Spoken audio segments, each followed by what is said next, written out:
Je dirais en premier que je suis devenu paysan sans que ça ait été ma vocation de paysan.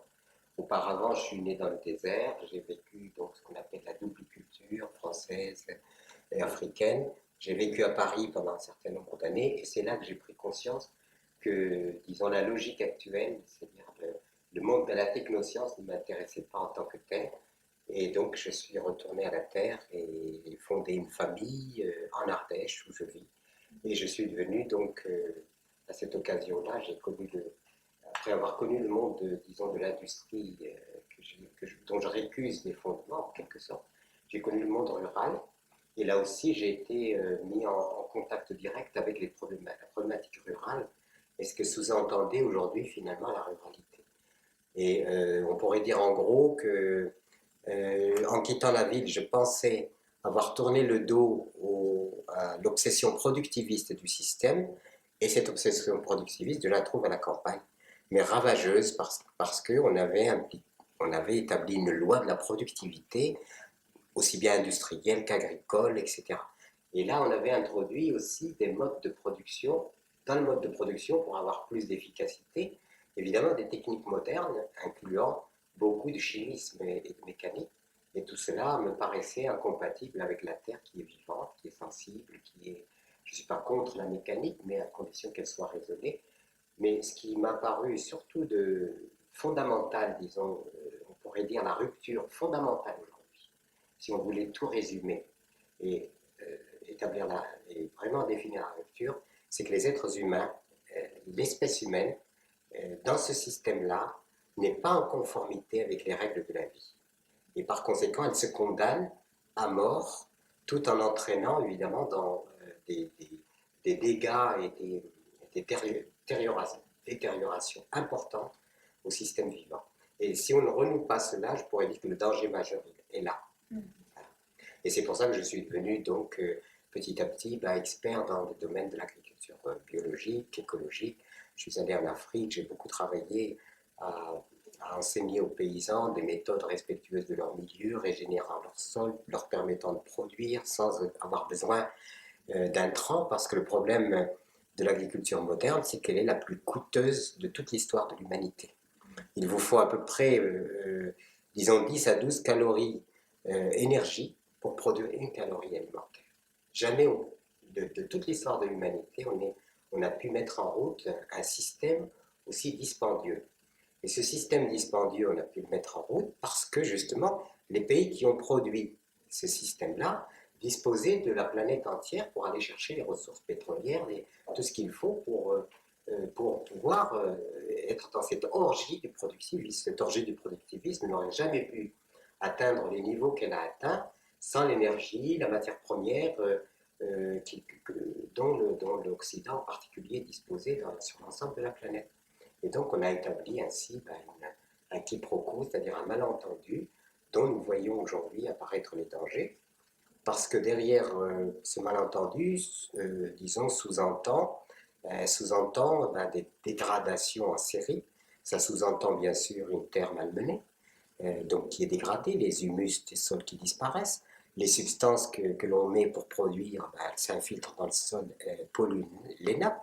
Vous avez la disparition des variétés aussi bien animales que végétales, que des siècles d'agriculture, d'agronomie ont cessé d'enrichir, qui en quelques décennies disparaissent à très grande vitesse.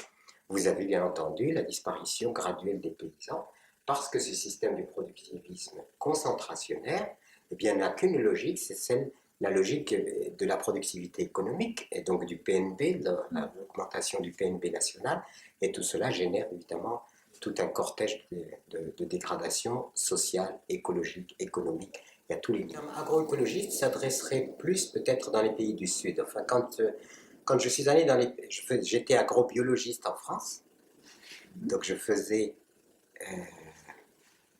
de l'agrobiologie en France. Et puis quand je me suis trouvé en Afrique, je me suis rendu compte que la problématique, elle n'était pas simplement au niveau de produire de la nourriture. Et que c'était des pays, bien entendu, des populations qui étaient confrontées à un mode de production extrêmement lourd, parce qu'on les avait sortis de l'autonomie, de leur autonomie ancestrale, vers la production exportable. Et à partir du moment où on les a mobilisés à produire pour l'exportation, bien sûr c'était pour produire des devises, mais on les a connectés justement à la mondialisation à travers, comme je disais tout à l'heure, le pétrole, puisque quand on utilise des engrais, on utilise du pétrole. Voilà. Et donc, donc c'était le facteur économique dans lequel ils étaient totalement perdants. Et l'autre facteur très important, ça a été les modifications climatiques assez importantes, et notamment la sécheresse. Donc la sécheresse a induit en quelque sorte une dégradation du milieu naturel. La végétation qui disparaît entraîne la disparition de la faune. Bien sûr, la flore disparaissant, la faune disparaît.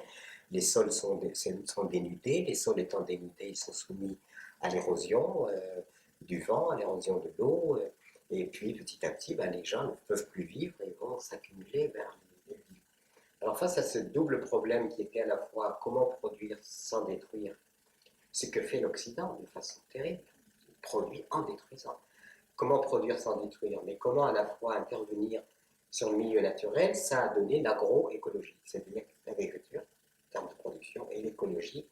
Et qu'est-ce que ça veut dire? Ça veut dire que le paysan, déjà confronté à un problème de survie alimentaire, et il faut inclure dans son programme en quelque sorte, le reboisement, la lutte contre l'érosion, c'est-à-dire créer des diguettes, créer des barrages, des digues filtrantes, créer des micro-barrages, créer toute une technologie qui intervient pour en quelque sorte régénérer le milieu naturel, sans lequel bien on peut faire de l'agriculture, mais elle sera mise à mal par un milieu en évolution négative.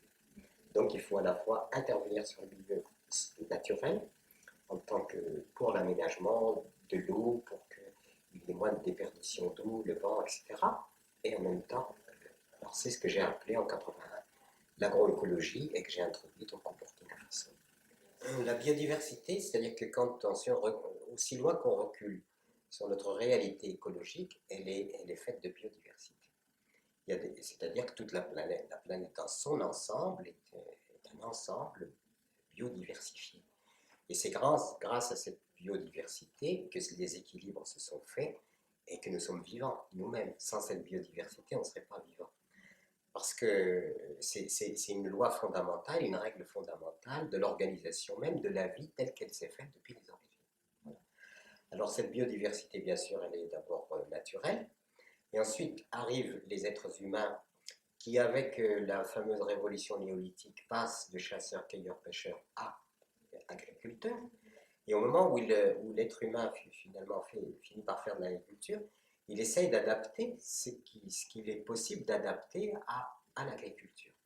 Et à partir de là, ça enclenche tout un enrichissement de prélèvements dans l'environnement sauvage, de transformation et d'adaptation, disons, d'espèces sauvages en espèces cultivées. Si on veut parler de la biodiversité, disons, alimentaire humaine. Parce que la biodiversité, bien entendu, concerne l'ensemble de tous les systèmes. Aucun système ne peut survivre sans cette biodiversité. Alors si on est dans la problématique strictement agricole, pour ne prendre que celle-là, on peut dire que la biodiversité a été, même d'une façon générale, la biodiversité a inspiré les cultures. C'est-à-dire que entre la façon de vivre du bédouin, qui regarde ce qu'il a autour de lui et qui essaye malgré tout de vivre dans cet extrême de la chaleur, et qu'on voit l'Esquimau dans cet extrême du froid, eh bien tous les deux arrivent à survivre. Pourquoi? Parce que la nature leur offre des biens, même s'ils sont des ressources maigres, ils leur offrent quand même des ressources avec lesquelles ils vont créer leur propre survie.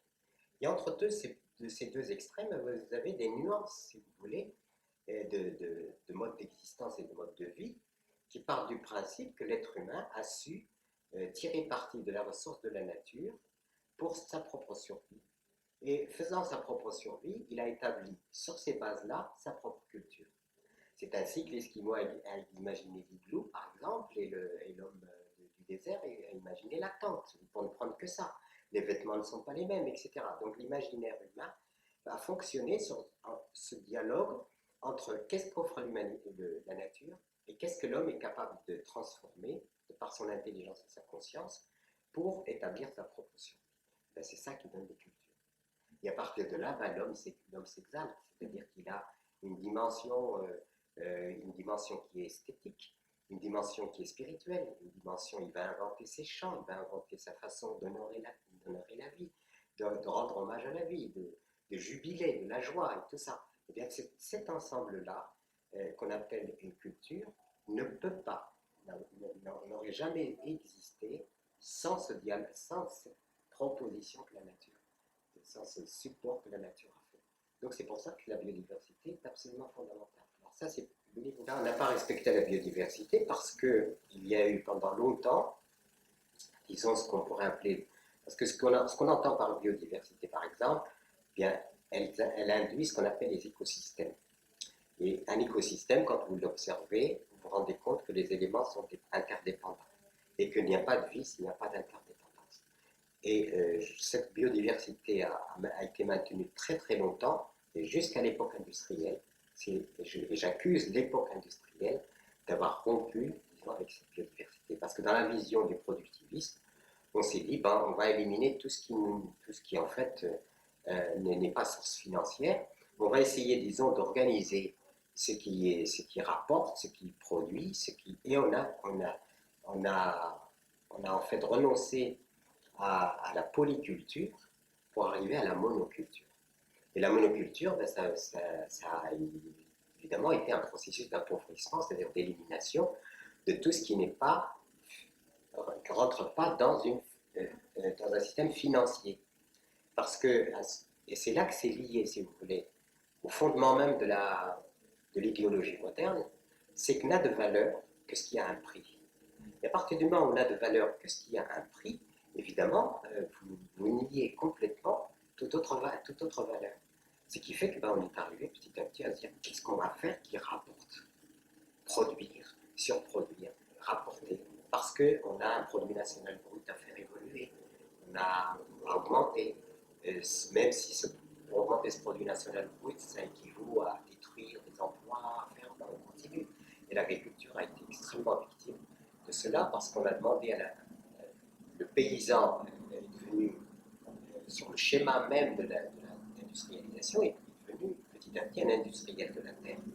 Et on lui a dit, bah, la biodiversité, on s'en fiche. Ce qu'on veut, c'est que tu nous produises des masses de denrées spécifiques susceptibles d'être transformées par les usines, les entreprises, pour créer de la plus-value financière, et ainsi de suite.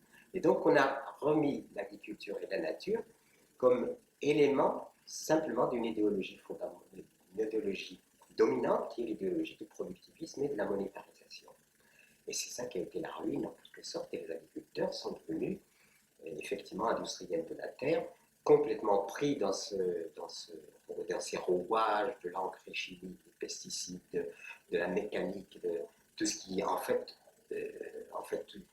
l'agriculteur envoie ses denrées alimentaires, ses denrées produites à l'industrie, et l'industrie lui renvoie. Euh, donc, donc il y a ce double profit de l'industrie hein, qui non seulement transforme le produit de l'agriculteur, mais en même temps, l'agriculteur devient le sujet disons, un client très très important des produits industriels. Et là, on a évidemment, cette logique-là fait qu'on en arrive aujourd'hui à se dire, après tout, avec 1,5% de producteurs, ça suffit largement pour nourrir le pays. On n'a pas besoin de plus. D'où tous les effets induits sociaux sur la paysannerie. Et tant qu'on gardera cette vision uniquement productiviste, fondée uniquement sur la croissance économique, et qu'on ne verra pas qu'il s'agit bien autre chose, que le contexte général, ce sont bien d'autres richesses qui sont en train de nous manquer, et bien à ce moment-là, ben, on n'arrivera à rien. C'est-à-dire qu'on arrivera à un désastre et on y est déjà bien engagé. La standardisation était tout à fait logique par rapport, disons, à une société qui concentre de plus en plus de gens dans les villes et de moins en moins de monde dans les campagnes. Donc on tombe dans ce qu'on appelle la distribution des denrées. La distribution des denrées ne pouvant plus se faire compte tenu des masses urbaines, ne pouvait peut-être plus ou on n'a pas voulu le faire sur la base de comme on faisait avant, où finalement il y avait une diversité des choses et chacun prenait ce qu'il voulait. Donc ça induit un mode de distribution organisé en amont, de façon à ce qu'il pose le moins de problèmes possible et que ça soit le plus efficace possible en aval. Et c'est pour ça que quand vous allez dans un supermarché, je dirais que même qu'on redevient chasseur-cueilleur, quoi, quelque part. Vous cueillez, hein, vous prenez, vous remplissez votre caddie, et tout ça est tout préparé, standardisé, vous n'avez qu'à passer à la caisse pour payer, etc. Imaginez qu'il faille vous peser tant de grammes, donc tant de centaines de grammes de ceci, tant de là. Ça nécessiterait évidemment une mise en œuvre beaucoup plus importante. Donc cette standardisation, elle est tout à fait liée à, disons, à l'efficacité que l'on peut obtenir par rapport à la distribution de masse.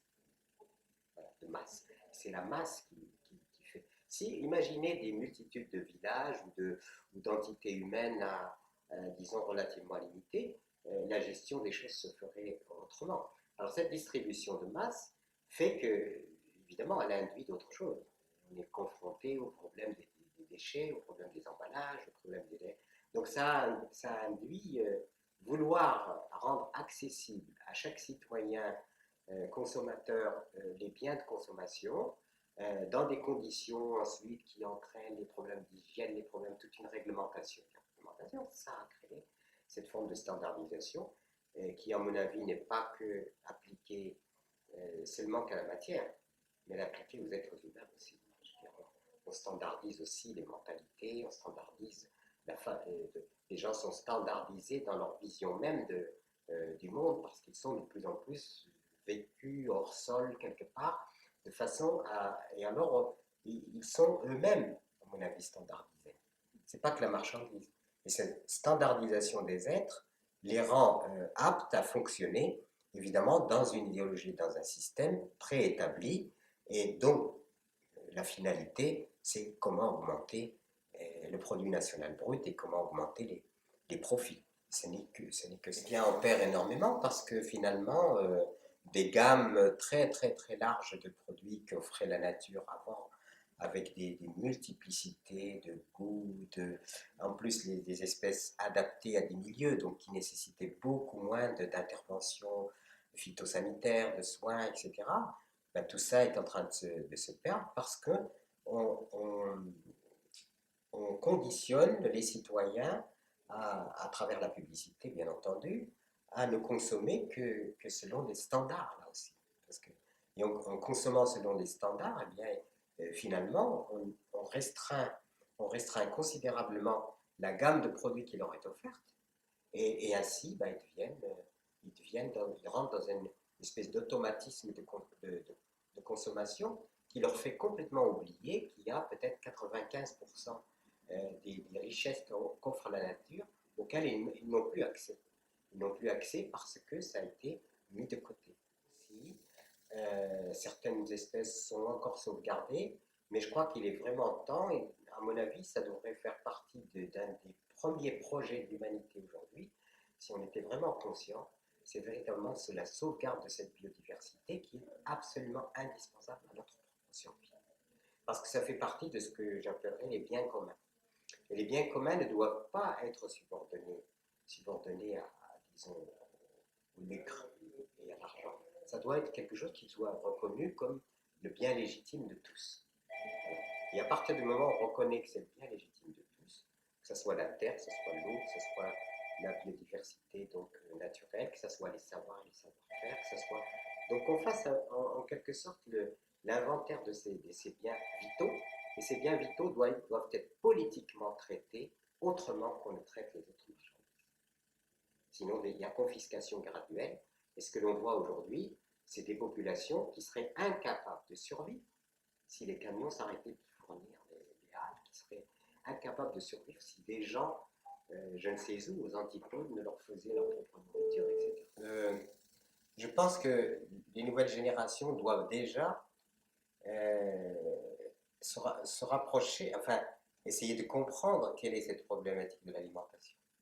Parce qu'en fait, l'alimentation pour l'homme moderne est virtuelle. Il ne sait pas d'où elle vient, il ne sait pas. Elle arrive dans son assiette, il la mange, puis c'est tout, quoi. Mais il ne sait pas quelle est sa provenance, quelle est vaguement, hein, parfois. Donc il n'est plus, comme l'a été l'humanité pendant des millénaires, relié à la source même de ce qui l'alimente. Et la source qui alimente, c'est la terre. Donc je pense que si dans l'éducation, on incluait cette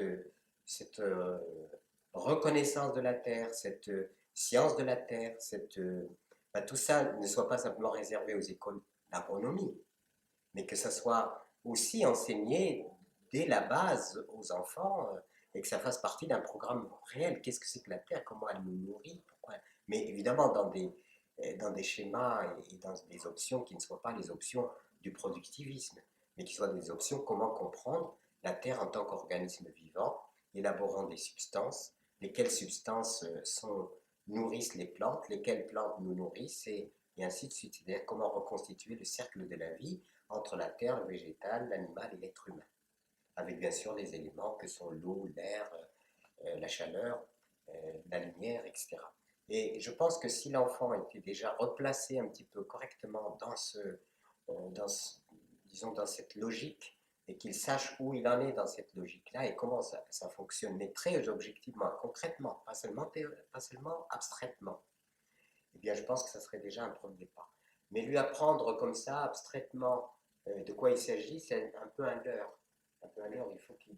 Moi, si j'avais si j'avais des choses à suggérer, c'est que les enfants eh bien, soient en renouent avec la terre, comprennent la terre, qu'ils aillent travailler avec des paysans, qu'ils aillent voir des choses très concrètement, comment tout ça fonctionne, et ils seraient reconnectés finalement à ce courant indispensable qu'on appelle la terre nourricière et ce qu'elle nous apporte pour notre propre survie. C'est-à-dire que ce serait une reconnexion à la survie. Aujourd'hui, ils sont en dehors de cette survie.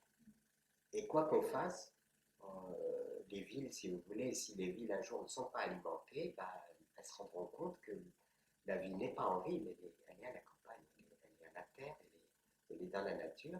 Pourquoi ne pas préparer les enfants à comprendre ce que c'est que cette logique de la vie et à l'intégrer profondément et petit à petit en venir à leur expliquer quelle peut être la qualité de l'alimentation, quelle peut être la mauvaise qualité de l'alimentation.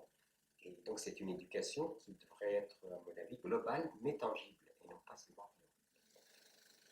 Globalement, je dirais qu'on est, je dirais qu'on n'est pas vraiment au niveau de conscience où il faudrait être aujourd'hui par rapport aux enjeux. On n'est pas à ce niveau de conscience. Les sols sont en train de s'éroder en grande quantité. Il va y avoir des problèmes alimentaires mondiaux sans précédent. La Chine, par exemple, représente à peu près un cinquième de l'humanité. Et elle n'a que 7% de sol pour sa propre survie. Donc il va y avoir des basculements et des déséquilibres considérables, compte tenu que cette terre nourricière qui, elle, est l'élément le plus fragile. Parce que c'est l'élément qui est venu après.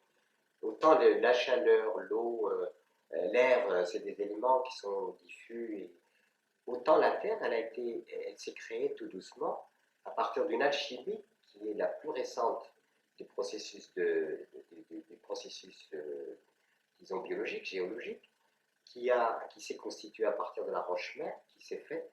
Eh bien, cette petite couche de terre est extrêmement fine et fragile, et elle est en train aujourd'hui de devenir peau de chagrin par désertification, par des pratiques inadaptées, par l'érosion des sols, de toutes sortes. C'est-à-dire qu'en fait, la capacité de la terre nourricière à nourrir l'humanité est en train de se restreindre d'une façon catastrophique. Alors, tout ceci n'est pas désespéré dans le sens. N'est pas désespéré parce que nous avons les moyens, les capacités de régénérer. Moi, je l'ai démontré sur ma propre ferme en prenant une terre aride, j'en ai fait une terre fertile. Dans le Sahel, on prenait des terres arides, on en faisait des terres fertiles. Donc nous sommes capables de régénérer. Mais encore faut-il que les politiques, les décisions, les nations, que tout le monde soit conscient du problème et engage des actions qui puissent permettre d'inverser, disons, ce processus négatif. Ce processus négatif peut parfaitement être inversé, mais il nécessite évidemment une volonté. Et là, nous ne pourrons pas dire que nous ne savons pas, nous ne pourrons pas dire que nous n'avons pas pu. Si nous ne faisons rien, ce sera catastrophique. Mais si nous prenons conscience, et c'est aujourd'hui une décision absolument fondamentale, eh bien, c'est de la responsabilité de tout citoyen, des États, de tout le monde, eh bien, de sauvegarder la planète d'une façon générale et de sauvegarder la terre entière d'une façon particulière, et nous en sommes capables.